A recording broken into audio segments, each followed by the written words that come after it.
1889 to 1890 all served to bring about a heightened atmosphere of paranoia and intolerance, particularly where upper-class and well-educated English homosexuals were concerned. Indeed, Wilde was the chief victim of this climate of repression, as was plain from the jubilation that greeted his imprisonment for gross indecency in 1895. Whether he acknowledged it or not, Stoddart's hand was directed by the courts. Literature is an inherently social product, but it isn't always commensurate with its public face or accepted manifestations, and the processes of publication aren't always as seamlessly collaborative as literary scholars sometimes imagine. Are the sanitized texts of Osip Mandelstam presented by Soviet editors to be accepted on the grounds that they are collaborative products? Reclaiming works of literature from the censorship they were subject to, often for the duration of their authors' lifetimes, is not a romantic endeavor, but rather an effort to reveal the social antagonisms and broader political forces shaping their accepted social face. General Introduction. The remains of Oscar Wilde lie in Père Lachaise Cemetery in Paris.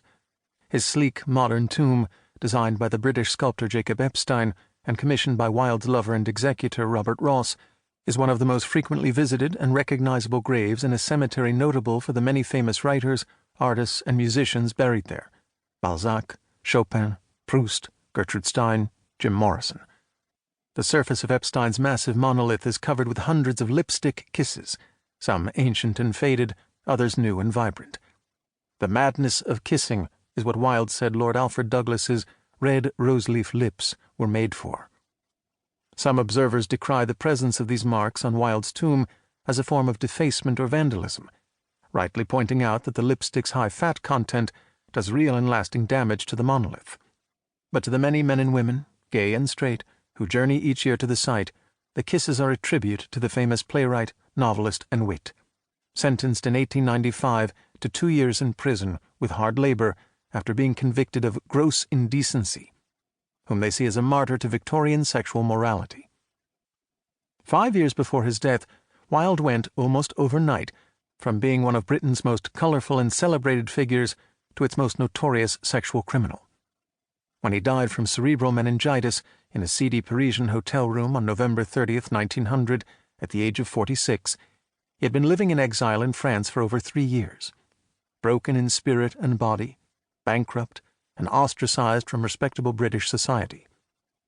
In 1895, at the time of his arrest, he had been Britain's leading playwright and wit, feted in London's West End and intellectual circles, as well as in the country homes and London townhouses of England's ruling class, much of it unaware that Wilde originated from Ireland, since, to use Wilde's own words, "My Irish accent was one of the many things I forgot at Oxford."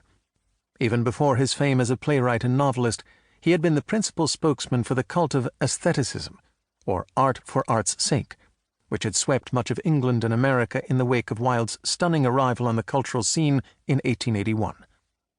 His death in 1900, little more than 3 years after his release from England's Reading prison, the Reading jail of his celebrated poem, The Ballad of Reading Gaol, coincided with the end of a decade, the yellow 90s, the age of Dorian, more closely associated with him than with anyone else, as much for his large personality and life as for his considerable accomplishments as a writer and thinker. Wilde's final years make for a depressing summary. In exile he took the assumed name of Sebastian Melmoth, invoking the martyrdom of Saint Sebastian, a homosexual icon, and the eponymous protagonist of Melmoth the Wanderer, a Gothic novel by Charles Maturin, Wilde's great-uncle. His wife, Constance, who had visited him just once while he was in jail in 1896 to break the news of his mother's death, shunned him in his final years before her own premature death in 1898. After his incarceration, Wilde never again saw his 2 sons.